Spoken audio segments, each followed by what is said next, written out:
చాలామందికి ఉప్మా పొడి పొడిగా రాక ముద్దగా అయిపోతుంది.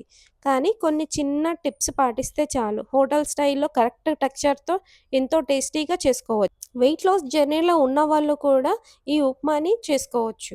ఎందుకంటే ఇందులో మనము బటర్ వేసి చేస్తున్నాము.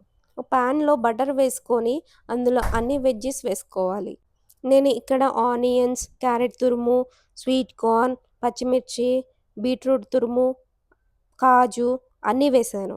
ఇక్కడ నేను ఒక గ్లాస్ ఉప్మా రవ్వ తీసుకుంటున్నాను. ఒక గ్లాస్ ఉప్మా రవ్వకి 2 గ్లాసు నీళ్లు పడతాయండి.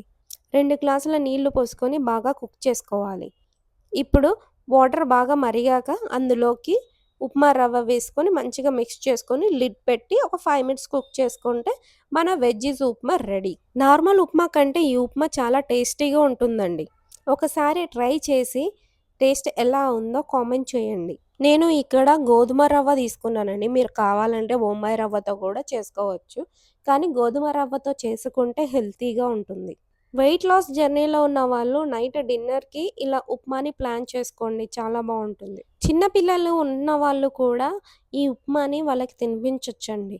3 ఇయర్స్ అలా ఉన్న వాళ్ళకి కూడా ఇలాంటి ఉప్మా పెడితే అన్ని వెజ్జీస్ వాళ్ళు తింటారు. పిల్లలకి అన్ని వెజ్జీస్ తినిపించాలి అనంటే ఇలాంటి ఉప్మా ఒకటి చాలు.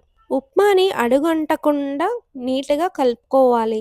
ఈ ప్రాసెస్ అంతా సిమ్‌లో పెట్టి చేసుకోవాలి అండి. లాస్ట్‌లో కొంచెం కొత్తిమీర చల్లుకొని సర్వ్ చేసుకుంటే సరిపోతుంది. వీడియో నచ్చినట్టయితే please subscribe to my YouTube channel.